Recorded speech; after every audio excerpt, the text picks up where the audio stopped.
बारिश बहुत तेज हो रही थी। रेलवे स्टेशन की उस पुरानी बेंच पर मैं आज भी बैठा था, ठीक उसी जगह जहां उसने आखिरी बार मेरा हाथ छोड़ा था। हर गुजरती ट्रेन के साथ मेरी नज़र दरवाज़ों पर जाती। शायद इस बार वो उतर जाए, शायद इस बार वो दौड़ कर आए और कहे, माफ़ कर दो आरव, मैं वापस आ गई। लेकिन 5 साल बीत चुके थे और वो कभी वापस नहीं आई। लोग कहते थे, जो इंसान तुम्हें भूल चुका हो उसका इंतज़ार मत करो, लेकिन कोई ये नहीं समझ पाया, कुछ लोग आदत नहीं बनते, सांस बन जाते हैं। मेरा नाम आरव था और मैंने अपनी पूरी ज़िंदगी सिर्फ एक लड़की के इंतज़ार में गुजार दी। उसका नाम था निशा। मैं पहली बार निशा से कॉलेज की लाइब्रेरी में मिला था। वो कोने वाली सीट पर बैठकर किताब पढ़ रही थी। बाल चेहरे पर बार बार आ रहे थे और वो हर बार उन्हें कान के पीछे कर देती थी। मैं उसे देखता रह गया। उस दिन मुझे पहली बार एहसास हुआ कि कुछ लोग पहली नज़र में ही अपने लगने लगते हैं। उसने अचानक मेरी तरफ देखा और कहा, अगर किताब चाहिए तो ले लीजिए, ऐसे देखिए मत। मैं घबरा गया। नहीं, मेरा मतलब, मैं बस। वो हंस पड़ी। उसकी हंसी बहुत खूबसूरत थी, इतनी कि उस दिन के बाद मुझे लाइब्रेरी से प्यार हो गया। धीरे धीरे हमारी बातें शुरू हुई, कभी कॉलेज की कैंटीन, कभी बारिश में भीगते हुए घर तक साथ जाना, कभी घंटों फ़ोन पर बातें, और पता ही नहीं चला कब वो मेरी दुनिया बन गई। निशा बहुत अलग थी। उसे छोटी छोटी चीज़ों में खुशी मिलती थी।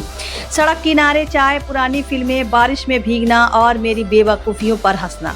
वो अक्सर कहती, आरव, अगर ज़िंदगी में कभी सब कुछ छिन जाए ना, तो अभी तुम मेरा हाथ मत छोड़ना।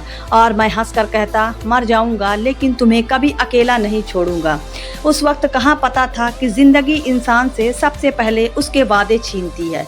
कॉलेज ख़त्म हुआ, मैंने नौकरी की तलाश शुरू कर दी, लेकिन ज़िंदगी उतनी आसान नहीं थी जितनी फिल्मों में लगती है।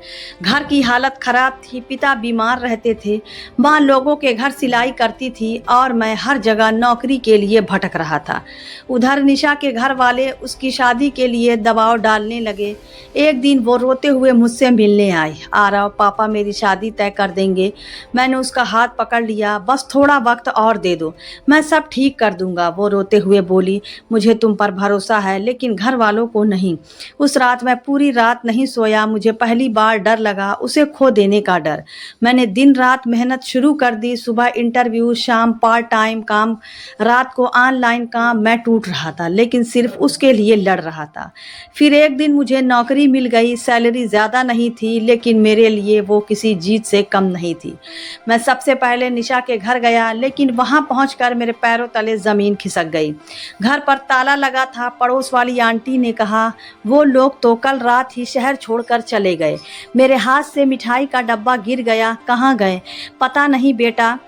उस दिन पहली बार मुझे ऐसा लगा जैसे किसी ने मेरे सीने से दिल निकाल लिया हो। मैंने उसे बहुत फ़ोन किए, लेकिन उसका नंबर बंद था। मैंने उसको दोस्तों से पूछा, किसी को कुछ नहीं पता था। दिन गुजरते गए, महीने गुजर गए, लेकिन उसका कोई संदेश नहीं आया। एक रात अचानक मेरे फ़ोन पर एक अनजान नंबर से संदेश आया, क्या तुम आज भी मेरा इंतज़ार करोगे? मेरा दिल ज़ोर से धड़कने लगा। मैंने तुरंत जवाब दिया, निशा, कहाँ हो तुम? लेकिन सामने से कोई जवाब नहीं आया। सिर्फ एक पता भेजा गया और नीचे लिखा था, अगर सच में प्यार करते हो तो कल शाम यहाँ आ जाना। पूरी रात मेरी आंखों में नींद नहीं थी। 5 महीने बाद पहली बार मुझे उम्मीद मिली थी। अगले दिन मैं उस पते पर पहुंचा। वो शहर से दूर एक पुराना घर था। दरवाज़ा आधा खुला था। मैं धीरे धीरे अंदर गया, लेकिन अंदर जो मैंने देखा, उसे देखकर मेरे पैरों तले ज़मीन खिसक गई। कमरे की दीवार पर निशा की शादी की तस्वीर लगी थी और उसके नीचे एक छोटी बच्ची बैठी मुझे देख रही थी। उस बच्ची ने मासूमियत से पूछा, आप आरा हो ना? और तभी पीछे से एक औरत की आवाज़ आई, इतने साल बाद आए हो? मैंने पलट कर देखा और मेरी सांसें रुक गई, क्योंकि सामने खड़ी औरत निशा नहीं थी। मैं कुछ सेकंड तक वहीं खड़ा रह गया। सामने खड़ी औरत की आंखों में अजीब सी नफ़रत थी और उस छोटी बच्ची की आंखों में मासूमियत। मुझे कुछ समझ नहीं आ रहा था। मैंने कांपती आवाज़ में पूछा, निशा कहाँ है? उस औरत ने हल्की हंसी के साथ कहा, इतना प्यार करते थे उससे और आज उसकी हालत तक नहीं जानते। मेरे दिल की धड़कनें तेज हो गईं। कौन हो तुम? उसने जवाब दिया, मैं उसकी बड़ी बहन हूँ, साक्षी। उसने बच्ची को अंदर जाने को कहा। बच्ची जाते जाते बार बार मुझे देख रही थी, जैसे वो मुझे पहले से जानती हो। मैंने फिर पूछा, निशा कहाँ है? इस बार साक्षी की आंखें भर आई। अगर वो तुम्हें याद करती तो शायद आज जिंदा होती। मेरे पैरों तले जमीन खिसक गई। क्या मतलब? साक्षी ने मुझे बैठने को कहा। बारिश बाहर अब भी हो रही थी, लेकिन मेरे अंदर उससे भी बड़ा तूफान चल रहा था। साक्षी धीरे धीरे बोलने लगी, जिस दिन तुम्हें नौकरी मिली थी ना, उसी दिन निशा के पापा को हार्ट अटैक आया था। मैं चुप सुनता रहा। घर की हालत खराब थी, कर्जा बहुत था और ऊपर से रिश्तेदारों का दबाव। उन्होंने निशा की शादी एक अमीर लड़के से तय कर दी। मेरा गला सूख गया, लेकिन उसने मना किया होगा।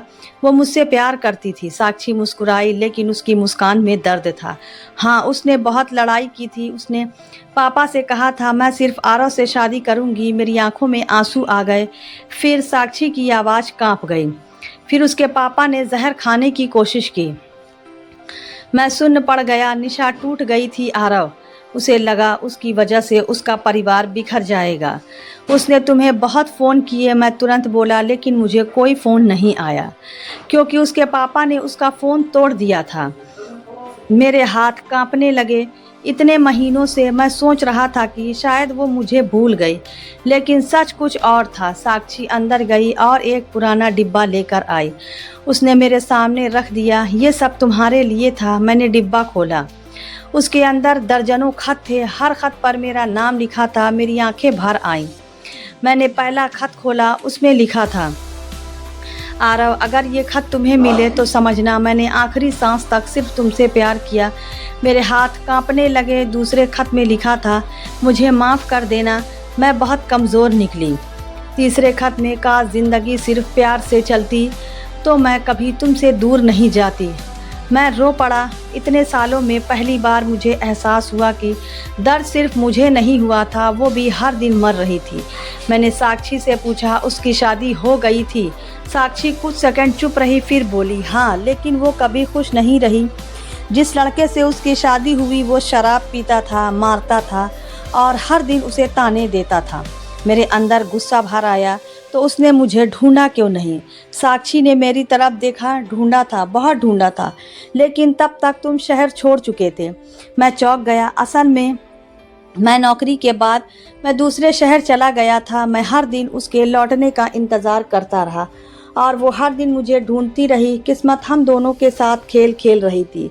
तभी मेरी नज़र दीवार पर लगी तस्वीर पर गई। उस तस्वीर में निशा बहुत कमज़ोर लग रही थी। चेहरे पर मुस्कान थी, लेकिन आंखों में दर्द साफ दिख रहा था। मैं तस्वीर को देखते हुए बोला, वो अब कहाँ है? साक्षी की आंखों से आंसू बहने लगे। 3 साल पहले वो चली गई। मुझे ऐसा लगा जैसे किसी ने मेरे सीने से मैं छुरा घोंप दिया हो। नहीं, मैं ज़मीन पर बैठ गया। सांस लेना मुश्किल हो रहा था। मैं रोते हुए बस एक ही बात बोल रहा था, उसने मुझे छोड़ा नहीं था, वो मजबूर थी। कुछ देर बाद साक्षी ने वो आखिरी खत मुझे दिया। उसने मरने से पहले लिखा था। मेरे हाथ कांप रहे थे। मैंने खत खोला। उसमें लिखा था, आरव, अगर कभी तुम ये पढ़ो तो मुझसे नफरत मत करना। मैंने हर जन्म में सिर्फ तुमसे प्यार किया था, लेकिन इस जन्म में मैं तुम्हारी नहीं बन सकी। और हाँ, अगर कभी मेरी बेटी तुमसे मिले तो उसे इतना प्यार देना जितना तुम मुझे देना चाहते थे। मेरी आंखें फटी रह गई। मैंने कांपती आवाज़ में पूछा, उसकी बेटी? साक्षी ने धीरे से सिर हिलाया। हाँ, वही छोटी बच्ची। मैंने हैरानी से पूछा, लेकिन उसने मुझे देखकर ऐसा क्यों पूछा कि आप आरव हो ना? साक्षी रोते हुए बोली, क्योंकि मरने से पहले निशा हर रात उसे तुम्हारी तस्वीर दिखाती थी और कहती थी, अगर कभी ज़िंदगी में ये इंसान मिले ना तो समझना यही वो आदमी है जिसने मुझे सबसे ज़्यादा प्यार किया। मैं टूट चुका था। तभी अचानक बाहर किसी गाड़ी के रुकने की आवाज़ आई। साक्षी अचानक डर गई। उसके चेहरे का रंग उड़ गया। मैंने पूछा, क्या हुआ? वो कांपती आवाज़ में बोली, वो लोग आ गए। कौन लोग? उसने जल्दी से मेरा हाथ पकड़ा। आरव, तुम्हें यहाँ से अभी जाना होगा। लेकिन क्यों? उसकी आंखों में डर साफ दिख रहा था। क्योंकि निशा का पति अब भी जिंदा है और अगर उसे पता चल गया कि तुम वापस आ गए हो, वो बात पूरी भी नहीं कर पाई तभी दरवाज़ा ज़ोर से खुला और सामने खड़ा आदमी मुझे घूरता हुआ बोला, तो तू है आरव? दरवाज़ा ज़ोर से खुला था और सामने खड़ा आदमी मुझे ऐसे देख रहा था जैसे बरसों से मेरा इंतज़ार कर रहा हो। उसकी आंखें लाल थीं, चेहरे पर गुस्सा और हाथ में शराब की बोतल। साक्षी डर कर पीछे हट गई। विक्रम, तुम पी कर फिर आए हो? उस आदमी ने गुस्से से बोतल ज़मीन पर फेंक दी। चुप। फिर उसने मेरी तरफ उंगली करते हुए कहा, तो तू है वो आरव जिसके लिए निशा पूरी जिंदगी रोती रही। मेरी मुट्ठियां भींच गई। मैंने खुद को संभालते हुए कहा, हाँ मैं आरव हूँ। वो जोर से हंसा, लेकिन उसकी हंसी में दर्द ज्यादा था। कमाल है, जिस आदमी ने उसे कभी ढूंढा तक नहीं, वो आज यहाँ खड़ी है। मैं चिल्लाया, मैंने उसे बहुत ढूंढा था और उसने भी। कमरे में अचानक सन्नाटा छा गया। विक्रम कुछ सेकंड तक मुझे देखता रहा, फिर धीरे से सोफे पर बैठ गया। उसकी आंखें भर आई थी। मैं हैरान था। जिस इंसान से मुझे नफरत होनी चाहिए थी, वो खुद अंदर से टूटा हुआ लग रहा था। कुछ देर बाद उसने कांपती आवाज में कहा, जानता है आरव, मैंने निशा से शादी जरूर की थी, लेकिन उसका दिल कभी नहीं जीत पाया। मेरी आंखें झुक गई। वो हर रात रोती थी, हर त्योहार पर, हर जन्मदिन पर, हर बारिश में सिर्फ तेरा नाम लेती थी। मेरे सीने में दर्द बढ़ता जा रहा था। विक्रम रो पड़ा।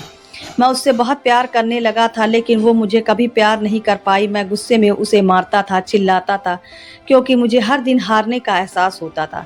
साक्षी गुस्से से बोली, और तुमने उसकी जिंदगी बर्बाद कर दी। विक्रम ने सिर झुका लिया। हाँ, मैंने बहुत गलत किया, लेकिन उसकी मौत का असली जिम्मेदार मैं नहीं हूँ। मैं चौंक गया। क्या मतलब? उसने मेरी तरफ देखा और जो कहा उसे सुनकर मेरी सांसें रुक गईं। निशा को कैंसर था। मेरे हाथ से वो खत नीचे गिर गया। नहीं, मेरी आंखों के सामने सब धुंधला लगने लगा। विक्रम बोला, शादी के 1 साल बाद पता चला। उसने इलाज करवाया, लेकिन बीमारी बढ़ती गई और आखिरी दिनों में वो सिर्फ एक ही बात बोलती थी, मेरा गला सूख गया क्या? विक्रम रोते हुए बोला, काश एक बार आरव मिल जाता। मैं टूट चुका था। साक्षी अंदर गई और एक पुरानी डायरी लेकर आई। यह निशा की आखिरी डायरी है। मैंने कांपते हाथों से उसे खोला। पहले पन्ने पर लिखा था, कुछ लोग जिंदगी में देर से नहीं आते, किस्मत उन्हें गलत वक्त पर भेज देती है।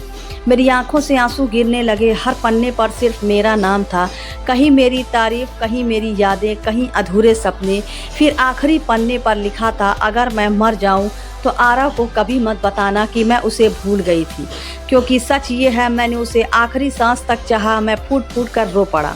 तभी वो छोटी बच्ची धीरे धीरे मेरे पास आई। उसके हाथ में एक पुरानी तस्वीर थी। वो तस्वीर मेरी और निशा की थी। बच्ची ने मासूमियत से पूछा, आप वही हो ना जिससे मम्मा बहुत प्यार करती थी? मेरे पास कोई जवाब नहीं था। मैंने बस उसे गले लगा लिया। उस पल मुझे ऐसा लगा जैसे निशा खुद मेरे पास लौट आई हो। रात बहुत हो चुकी थी। मैं जाने लगा, लेकिन जाते जाते मेरी नज़र कमरे के कोने में रखी व्हील चेयर पर पड़ी। मैंने साक्षी से पूछा, ये किसकी है? साक्षी रो पड़ी। आखिरी 6 महीने निशा चल भी नहीं पाती थी। मेरी टांगों से ताकत चली गई। मैं वहीं बैठ गया और पहली बार मुझे खुद से नफरत हुई। मैं उसका इंतज़ार करता रहा, लेकिन कभी उसे ढूंढने नहीं गया और वो मुझे ढूंढते ढूंढते मर गई। अगले दिन मैं उसे रेलवे स्टेशन गया। वही पुरानी बेंच, वही बारिश, लेकिन इस बार मैं अकेला नहीं था। मेरे साथ निशा की बेटी थी। वो मेरे पास बैठकर बोली, मम्मा कहती थी सच्चा प्यार कभी ख़त्म नहीं होता। मैं मुस्कुराया, लेकिन आंखों से आंसू बहते रहे। मैंने आसमान की तरफ देखा। ऐसा लगा जैसे कहीं दूर निशा मुस्कुरा रही हो। उस दिन मुझे ज़िंदगी का सबसे बड़ा सच समझ आया। कभी कभी लोग मुझे छोड़कर नहीं जाते, बस हालात उन्हें हमसे छीन लेते हैं। और हर इंतज़ार बेवफा नहीं होता। कुछ इंतज़ार अधूरी मोहब्बत की आखिरी सांस होती है। आज भी जब बारिश होती है, मैं उस स्टेशन पर ज़रूर जाता हूँ, लेकिन अब मैं उसका इंतज़ार नहीं करता। अब मैं सिर्फ उसकी यादों से मिलने जाता हूँ, क्योंकि कुछ प्रेम कहानियाँ पूरी नहीं होती, फिर भी ज़िंदगी भर सबसे अच्छी लगती हैं।